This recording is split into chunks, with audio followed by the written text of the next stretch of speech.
Assalamualaikum warahmatullahi wabarakatuh. A'udzu billahi minasy syaithanir rajim. Wasari'u ila maghfiratin mir rabbikum wa jannatin 'arduha as-samawati wal ardu u'iddat lil muttaqin alladzina yunfiquna fis sarra'i wad-dharra'i wal kadhiminal ghayza wal 'afina 'anil nas wallahu yuhibbul muhsinin.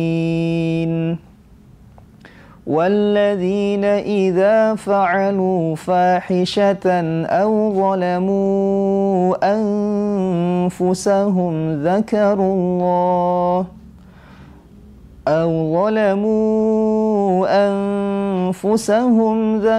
الله فاستغفروا لذنوبهم ومن يغفر الذنوب إلا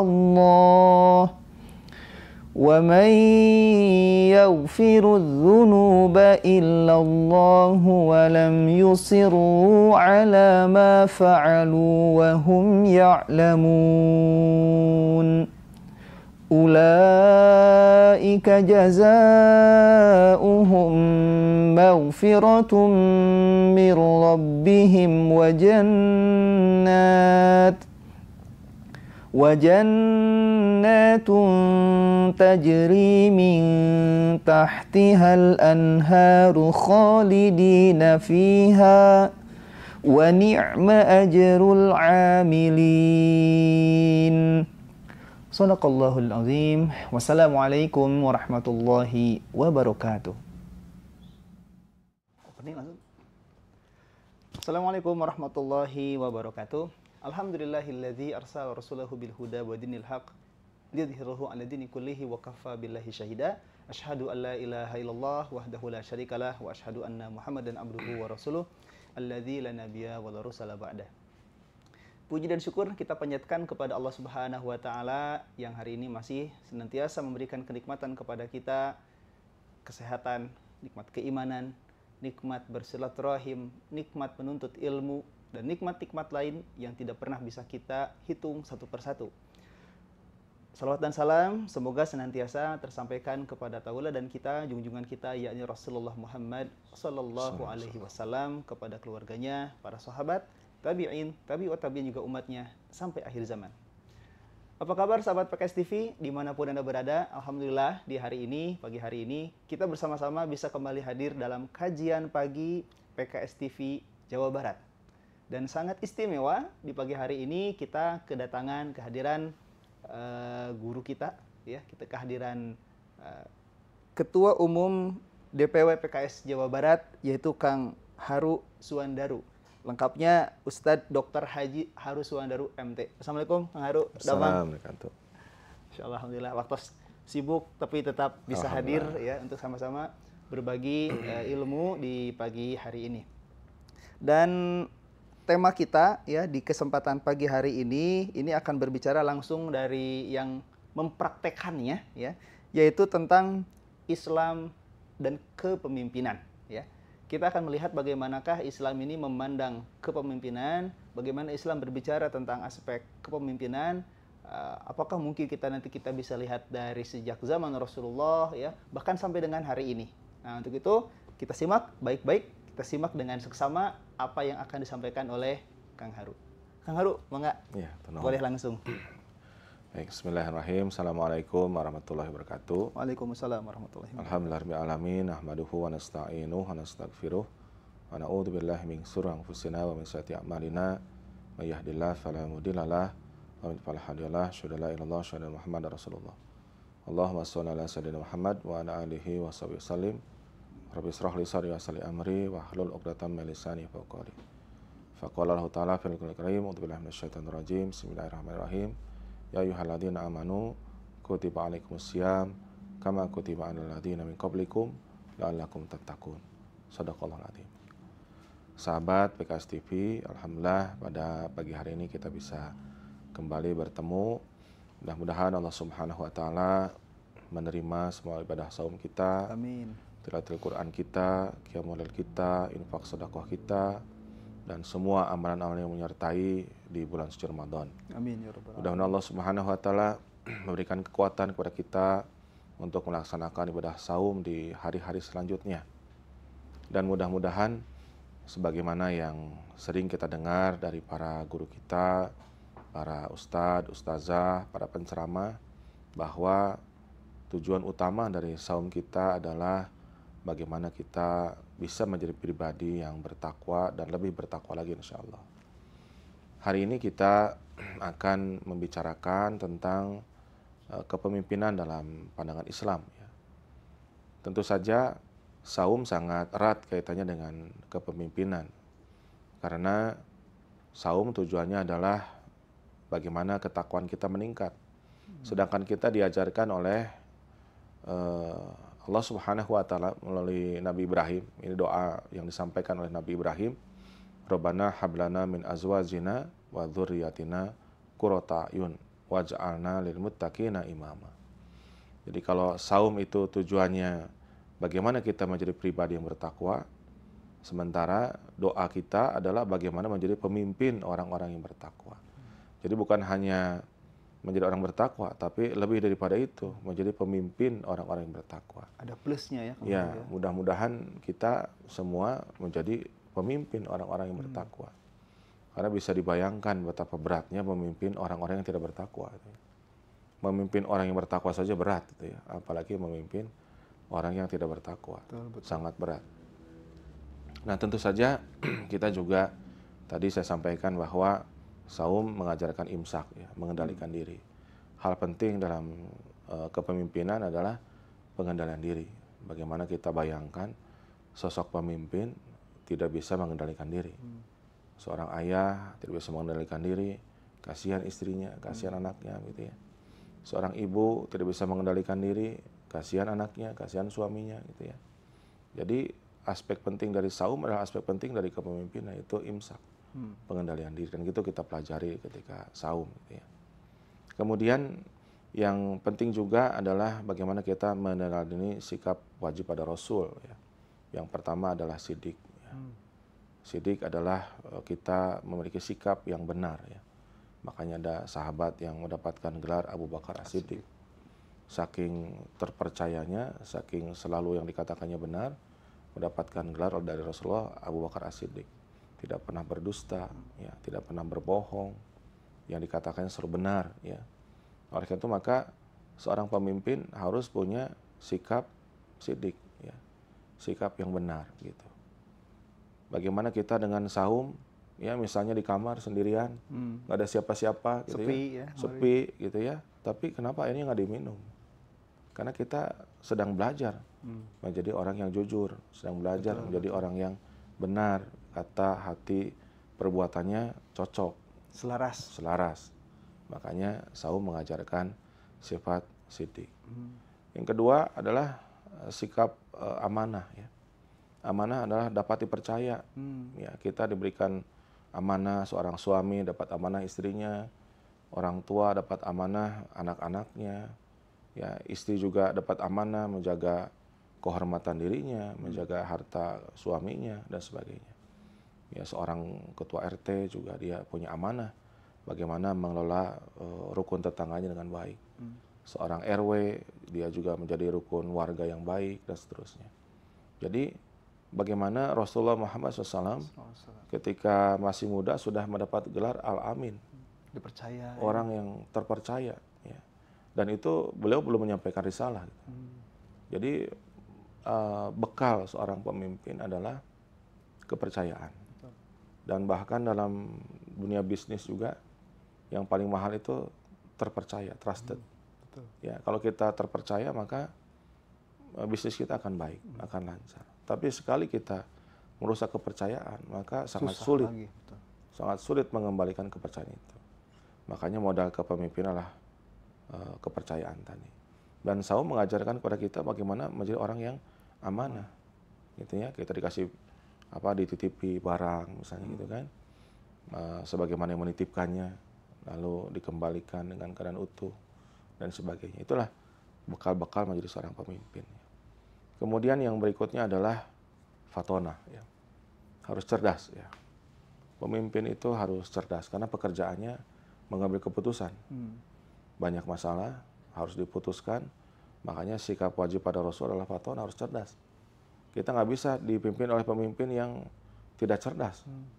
Ya, dan salah satu fitnah di akhir zaman itu adalah bagaimana kita dipimpin oleh orang-orang yang ya tadi tidak cerdas.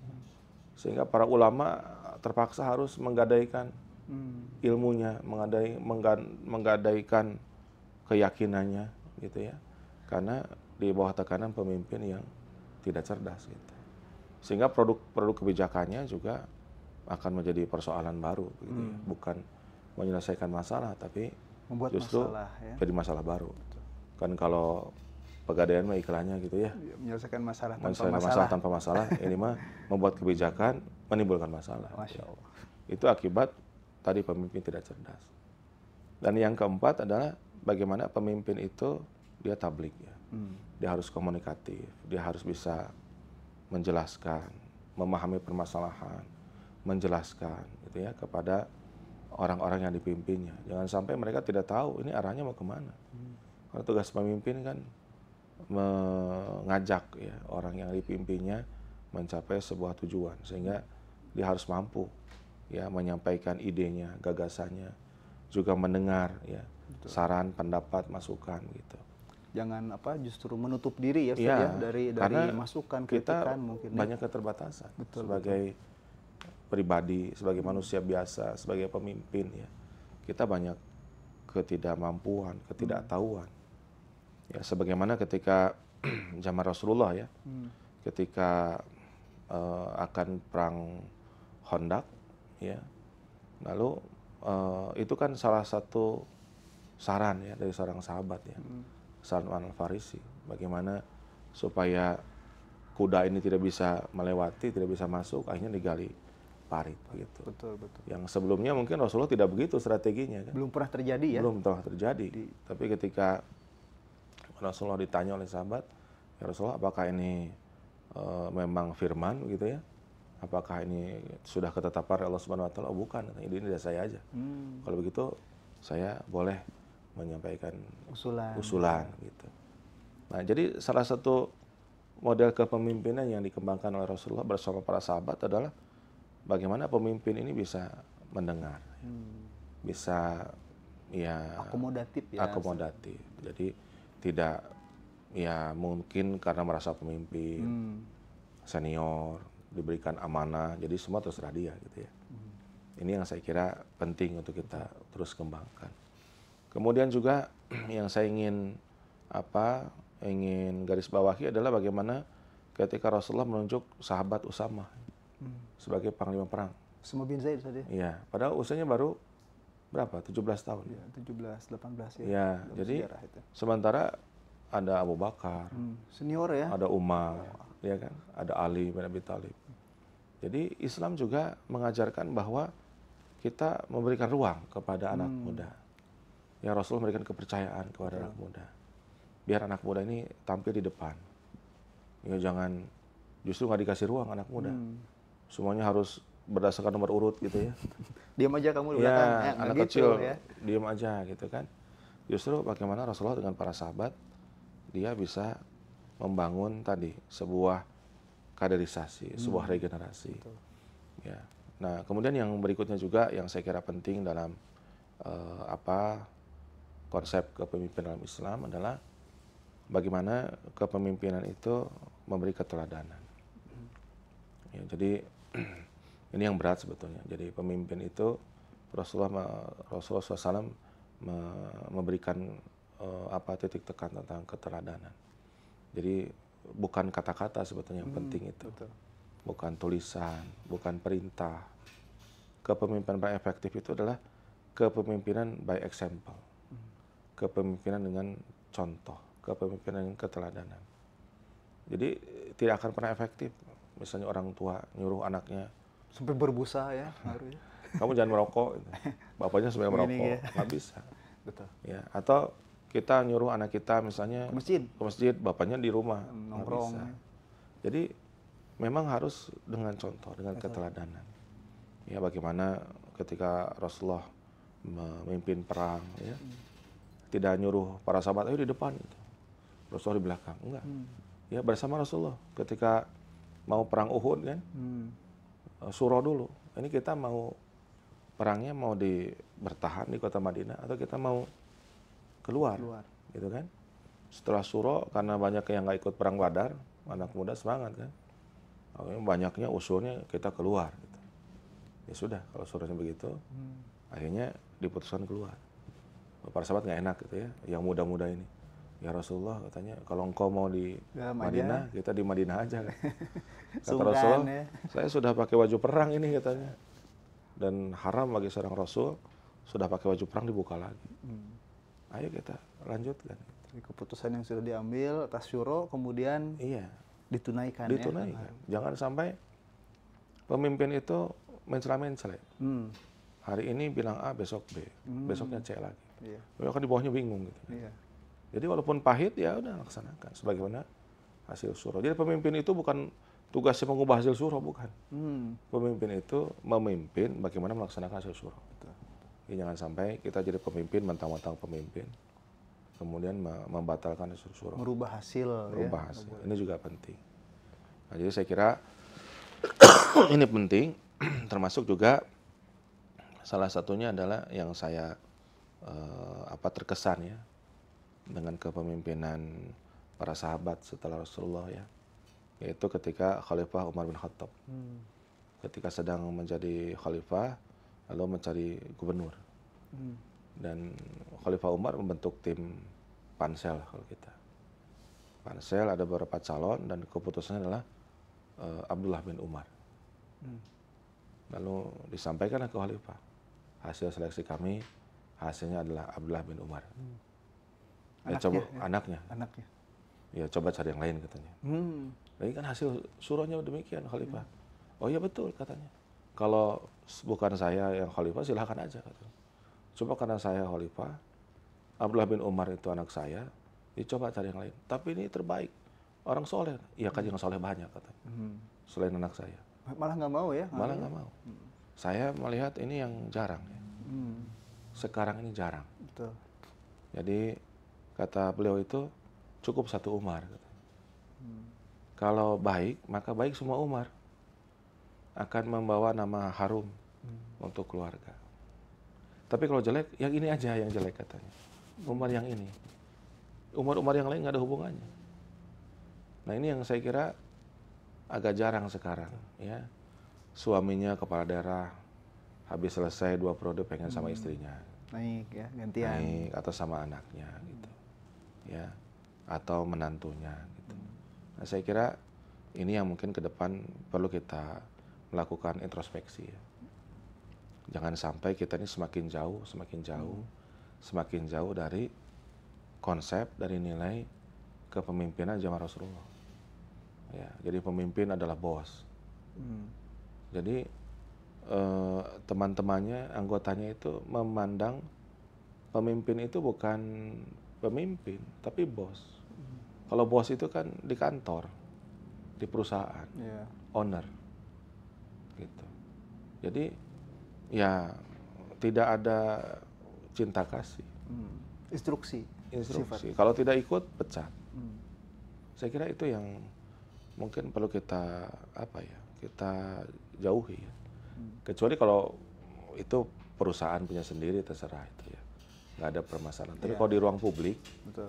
Ya di ruang publik, saya kira yang baik yang dicontohkan oleh para sahabat, ya, yang tentu atas binaan dari Rasulullah ya, bagaimana kepemimpinan itu dibangun ya dari Rasulullah ke Abu Bakar. Rasulullah kan tidak menitipkan pesan siapa yang akan memimpin berikutnya. Tapi yakin karena sudah dicetak para sahabat ini langsung dididik oleh Rasulullah, sehingga Rasulullah juga nggak ada yang perlu dikhawatirkan, ya kan? makanya para sahabat sudah paham prinsip-prinsip bagaimana suksesi. Itu kan suksesi antar khalifah di Khulafaur Rasyidin itu kan beda-beda. Betul. Iya kan? Ceritanya ya. Ceritanya kan, ketika Rasulullah wafat, sebelum dimakamkan kan dipilih dulu, ini siapa? Tidak ada amanah ya. Tidak untuk ada. disampaikan. Yang langsung tidak ada. Dan jadi teringat ini Ustadz, salah satu bentuk kecerdasan tadi ya, fatonah dari Rasulullah kaitan dengan delegasi mungkin Ustadz ya. Ini mungkin minta pandangannya nih, ketika misalkan Rasulullah betul-betul tepat saat menempatkan sosok-sosok tertentu. Ada Amr bin As yang dikirim kemana gitu kan. Ada sahabat yang dikirim ke Habsyah. Dan ini pun menggambarkan kecerdasan Rasulullah dari aspek delegasi nih, mendelegasikan orang. Itu kira-kira gimana Kang Harun nih? Iya, jadi saya kira tadi pemimpin itu kan harus mengenal ya. Mengenal potensi ini potensi binaannya, anak buahnya. Betul. Ya, dan juga harus paham karakter permasalahannya. Kenapa Umar bin Khattab nggak pernah mimpin perang? Padahal jago berantem gitu ya. Jago berantem, jawara. Kenapa? Kenapa yang mimpin malah Khalid? Gitu. Padahal Khalid berantem sama Abu Bakar, sama Umar belum tentu kalah gitu. Umar gitu ya. Tapi yang ditunjuknya Khalid, gitu kan. Nah jadi saya kira barangkali ya Rasulullah punya visi ke depan. Umarnya akan jadi khalifah. Kalau dia perang terbunuh kan, satu Khulafaur Rasyidin hilang gitu kerugian sebelum ya, waktunya. buat kaum muslimin, betul. Jadi bukan masalah tidak berani atau tidak patuh, tidak pantas, bukan. Tapi ada proyeksi. Jadi dalam kepemimpinan juga ada proyeksi, ada kaderisasi, betul. Ada pewarisan nilai, ya supaya ya ke depan sudah siap lagi pemimpin untuk ke depan. Nah, itu saya kira salah satu aspek penting dari kepemimpinan ya. Nah berkaitan dengan konsep kepemimpinan saat ini nih Kang Haru ya, kita sering melihat bahwa banyak atau sebagian orang menganggap kepemimpinan dengan nilai Islam itu bukan sesuatu yang bisa di mix gitu. Ya itu masing-masing aja gitu ya. Itu jalan sendiri-sendiri aja. Ini kira-kira pandangan Kang Haru gimana nih? Justru menurut saya ya, Islam itu sebuah agama yang sangat concern terhadap urusan kepemimpinan. Sholat sendiri pahalanya 1. Sholat berjamaah 27. Dan tidak ada sholat berjamaah itu kalau nggak ada imam. Artinya Islam itu, kepemimpinan itu sudah bagian dari Islam yang tidak bisa dipisahkan. Ya. Dan sudah ada mekanismenya, kalau imam batal bagaimana? Betul. Kan nggak bubar jamaahnya. Iya. Imamnya aja yang diganti. Betul. Mau usah jadi 2 tahun sholatnya gitu. Nggak jadi riweuh ya? Nggak jadi riweuh. Jadi suksesi dalam Islam juga biasa. Iya betul. Nah jadi saya kira kalau ada pandangan kepemimpinan dengan Islam itu nggak nyambung, saya kira ya mungkin mainnya kurang jauh. Gitu. Sebetulnya kurang jalan-jalan ya? Iya, Islam sangat concern, sangat bahkan tuntas ya konsep pemimpin. Atiullaha wa atiur rasul wa ulil amri minkum. Taatilah Allah, Rasul, dan pemimpin di antara kamu. Jadi kita punya pemimpin untuk ditaati. Sami'na wa ata'na. Kita dengar, kita taat. Jadi kalau misalnya ada tipikal orang yang tidak bisa diatur, tidak mau mendengar arahan, tidak mendengar instruksi, maunya dia aja gitu. Ketika jadi anak buah begitu. Nanti ketika jadi pemimpin juga akan benar. Ya. Karena ketika kita sedang belajar, ketika sedang memimpin, kita belajar jadi anak buah yang baik itu bagaimana? Dari bawah dulu tetap saja nggak bisa ujuk-ujuk. Ya. Artinya ketika kita jadi pemimpin, kita akan melihat kalau jadi anak buah tuh yang baik itu begini. Gitu. Tapi ketika kita jadi anak buah, kita tuh sedang melihat bagaimana jadi pemimpin yang baik. Jadi kita nggak bisa belajar jadi pemimpin ketika hanya jadi pemimpin, enggak. Akan mengalami dulu. Harus pernah jadi anak buah. Nggak bisa tiba-tiba ujuk-ujuk. Ya, makanya kalau kita udah pernah jadi orang yang dipimpin, insya Allah akan jadi pemimpin yang baik. Karena sudah tahu gimana harusnya jadi pemimpin itu. Ketika sedang memimpin, tahu bagaimana harusnya jadi anak buah itu. Betul. Ya sebetulnya, kalau udah pernah jadi pemimpin, pasti jadi anak buah yang baik. Jadi mestinya nggak post power syndrome. Ya. Nggak merasa sok Enggak, tinggi, sok enggak, jago karena, lah gitu enggak, ya. karena udah pernah jadi pemimpin, oh anak buah yang baik itu gini. Ketika dia sudah tidak jadi pemimpin lagi, ya balik lagi. Dia harus bagaimana? Sebaliknya ketika dia awalnya anak buah, terus jadi pemimpin, dia juga tahu kan Betul. bagaimana pemimpin yang dia sukai dan dia tidak sukai. Baik nih Kang Haru, masih ada beberapa hal yang kita akan diskusikan. Namun sebelum kita lanjutkan, para pemirsa PKS TV Jabar dimanapun Anda berada, kita akan lanjutkan setelah beberapa pesan berikut. Hiji di Kang Haru. Ya. Patah Rosana. Terkait pribadi nanti. Ya.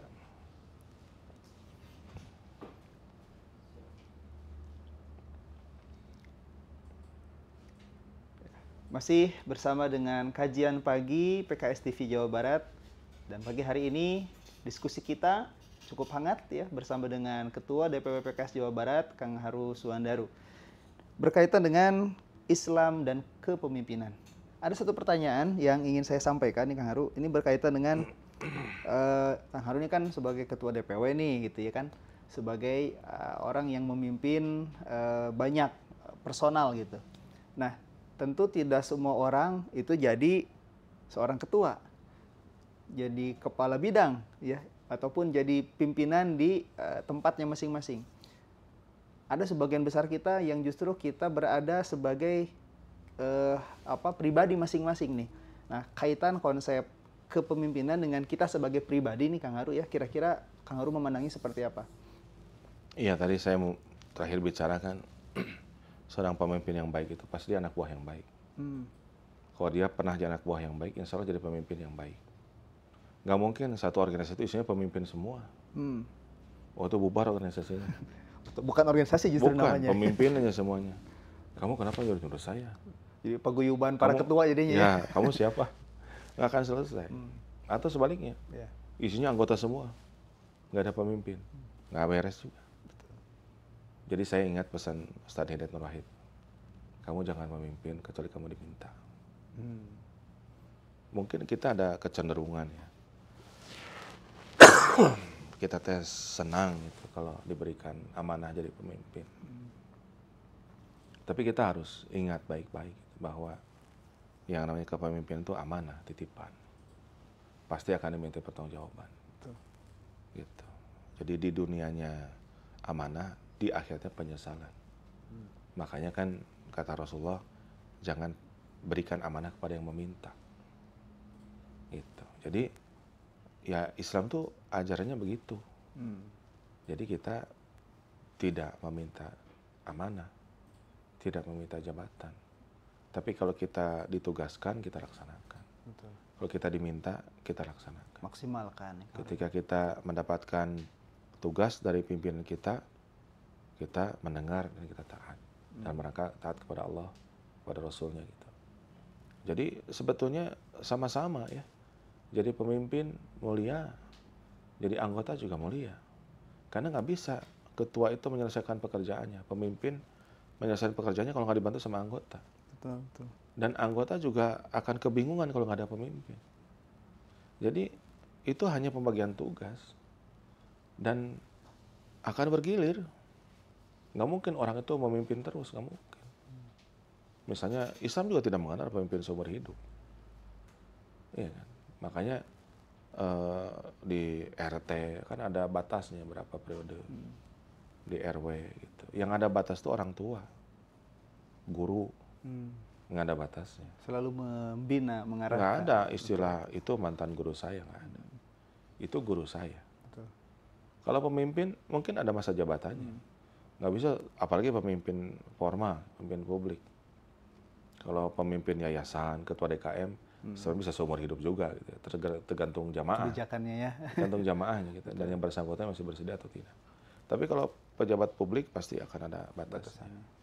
Gitu. Jadi saya kira menjadi anggota, menjadi pemimpin, sama-sama mulia. Memang ada keistimewaan jadi pemimpin. Apa? Pertama, pemimpin yang adil itu akan mendapatkan naungan di padang mahsyar, di mana tidak ada naungan kecuali naungan dari Allah Subhanahu Wa Taala. Makanya boleh nggak kita pengen jadi pemimpin, boleh. Simpan itu dalam hati, sampaikan kepada Allah. Sebagian dulu Umar bin Abdul Aziz. Dulu saya sempat kepengen jadi khalifah. Dan sekarang saya sudah jadi khalifah. Kamu tahu sekarang saya mau jadi apa? Saya pengen jadi ahli surga. Jadi boleh, punya cita-cita jadi pemimpin boleh. Tapi sekali lagi tidak boleh minta jabatan. Dan nggak boleh dibilang-bilang. Off the record aja ya. Ya, Kang Sofyan ya. Puntennya, abdi kalau untuk presiden, nggak usah. Abdi nyetan ketua DPW. Gitu, nggak usah, diam-diam aja. Ya. Ya, nggak usah. Kalau misalnya dalam hati, ya semoga Allah izinkan suatu hari saya jadi ketua DPW, ya presiden partai, ya ketua majelis syuro, silakan aja. Apapun ya. Betul. Apapun, jadi kepala kantor, gitu, silakan. Tapi jangan datang ke orang, datang ke atasan, atulah saya gitu, jadikan saya gitu. Nah itulah konsep kepemimpinan dalam Islam. Betul. Jadi kita tadi kalau nasihat Dr. Hidayat itu, kamu jangan memimpin kecuali diminta. Termasuk para khalifah pun demikian semua. Ya. Semua ya. Semua kan Umar dibaiat diminta, ya. Semua ya. Umar pun diminta ya. Nggak ada kan yang menjadikan diri sendiri. Tidak ada yang mendeklarasikan ya sebetulnya. Kan waktu sejarah setelah Rasul wafat itu, formatur itu kan datang ke Abu Bakar. Atau masalah memimpin mah ada Umar bin Khattab. Nunjuk yang lain justru ya. Silakan. Dia itu yang kita sama-sama tahu kapasitasnya. Kata Umar bin Khattab, oh salah datang ke saya mah. Silakan ke Abu Bakar, kata gitu. Kata Abu Bakar, jangan saya, kan kalian udah tahu. Itu mah yang punya leadership apa gitu kan. Datang lagi ke Umar. Jadi nggak begitu datang terus langsung GR, langsung pingsan gitu, enggak. Dia balik lagi. Kata Umar, demi Allah bagaimana saya akan jadi pemimpin. Sementara di tengah-tengah yang saya pimpin masih ada Abu Bakar. Selesai. Putus di situ. Jadi Umar tidak bersedia memimpin. Karena menurut Umar masih ada yang lebih pantas. Dalam pandangan Umar, Abu Bakar itu orang yang lebih dulu masuk Islam. Yang paling dekat dengan Rasulullah. Mungkin yang paling mirip dengan Rasulullah dalam perilaku dan lain sebagainya. Dia merasa tidak pantas. Jadi yang repot itu kalau kita sudah merasa kita yang paling pantas. Nah itu ya. Semuanya pengen. Nah itulah sekarang yang terjadi sekarang begitu. Iya. Gitu. Jadi kita berharap mudah-mudahan lah Saum ini mengajarkan kita kalau bahasa Jawanya itu kan tepo seliro, introspeksi. Iya. Sepantas apa kita memimpin. Makanya saya andaikan introspeksi ini dilakukan oleh para pemimpin kita nih, Kang Haru ya, bisa jadi mungkin kita tidak akan melihat orang-orang yang punya keinginan yang kuat pisan gitu ya, kalau bahasa Sundanya, ingin jadi pemimpin ya. Iya, menurut saya kalau kita paham konsepsi Islam, maka dia tidak akan obsesi lah, terlalu ambisius atau terobsesi Betul. jadi pemimpin, karena sesungguhnya berat. Karena dia tahu konsekuensinya. Gitu. Jadi pemimpin itu sesungguhnya berat. Dan aslinya berat. Anggaplah saya baru sampai sini gitu. Baru sampai sini aja saya pikir sudah sangat berat. Gitu. Apalagi kalau mau ditambah. Gitu. Jadi saya kira ya mudah-mudahan kita diberikan kekuatan oleh Allah SWT. Amin. Ketika amanah itu datang apapun ya, kita diberikan kekuatan, kesabaran, keikhlasan. Makanya jangan coba-coba mengambil kekuasaan dengan cara batil. Karena Allah Subhanahu wa Ta'ala akan membiarkan yang bersangkutan dengan semua problematikanya tanpa pertolongan. Naudzubillah. Berat sekali. Betul. Gitu. Jadi kalau makanya kan salah satu akhlak ya, tidak mengincar posisi mas'ulin. Iya. Posisi kepemimpinan diincar-incar gitu ya. Ini kalau bisa gitu. Jangan. Gitu. Ya itulah. Makanya kenapa para pemimpin Islam tuh sampai mendapatkan tadi ya hak yang luar biasa, perlindungan di padang mahsyar, dan doanya dikabulkan. Istimewa ya. Ya. Bahkan suatu saat kan pernah ada kisah sedang ada kekeringan yang luar biasa, lalu sedang siap-siap untuk sholat istisqa, sudah siap berbaris, dicari-cari khalifah di mana. Ternyata khalifah sedang sholat sendiri. Lalu kata ulama di situ, udah dah, bubar. Sebentar lagi hujan. Dan betul. Padahal sendirian ya. Sendirian. Masya Allah. Jadi ya itulah saya kira ya, dengan amanah yang berat, tugasnya yang berat. Ya, jadi memimpin itu kan berkorban. Ya. Bahkan kalau kata Bung Hatta itu kan, memimpin itu jalan penderitaan. Gitu. Masa iya kita mau? Gitu. Ya kan? Dan itu yang dirasakan Kang Haru ya. Mohon doanya aja. Ya. Baik. Ya, sahabat PKS TV Jawa Barat yang dimuliakan oleh Allah, tentu memang berbicara kepemimpinan dalam Islam, kita akan selalu melihat sebuah prototipe kepemimpinan yang sangat istimewa. Ya, mulai dari Rasulullah, kemudian para sahabat, bagaimana mengajarkan kita tentang bagaimana sebetulnya seorang Muslim harus memperhatikan betul ya perkara kepemimpinan. Dan tentu mudah-mudahan ya kita doakan ya Kang Haru yang hari ini diberikan amanah sebagai pimpinan kita di Jawa Barat khususnya, senantiasa diberikan kekuatan, keistiqomahan beserta dengan seluruh jajarannya ya, diberikan kekuatan, keistiqomahan dalam menjalankan amanah ini. Dan bagi kita sebagai masyarakat ya, di tengah-tengah masyarakat, tentu peran kita juga sangat besar untuk bisa terus menghadirkan, mengedukasi, mencerdaskan orang-orang yang bisa kita ajak untuk berkomunikasi, kita ajak ngobrol, kita ajak diskusi baik-baik bagaimana sih sebetulnya Islam memandang kepemimpinan tersebut. Dan mudah-mudahan entah kapan Allah Subhanahu wa taala kemudian akan menghadirkan kepada kita pemimpin-pemimpin yang senantiasa bisa menjaga amanahnya seperti yang telah dicontohkan oleh Nabi kita. Kerinduan kita adalah saat pemimpin-pemimpin kita kemudian berjumpa dengan kita di surganya Allah Subhanahu wa taala. Kang Haru, hatur nuhun. Terima kasih waktunya. Mudah-mudahan kita bisa silaturahim di lain kesempatan. Demikian sahabat PKS TV Jawa Barat dimanapun Anda berada, kajian pagi kita di hari ini semoga memberikan warna dan juga hasanah bagi kita semuanya, menambah ilmu kita, menambah keimanan kita, dan tentu mudah-mudahan semakin membuat kita bertakwa kepada Allah Subhanahu wa taala. Mohon maaf atas segala kekurangan, kita cukupkan dengan membaca hamdalah alhamdulillahirabbil alamin. Subhanakallahumma wa bihamdika asyhadu alla ilaha illa anta astaghfiruka wa atubu ilaik. Assalamualaikum warahmatullahi wabarakatuh. Salam.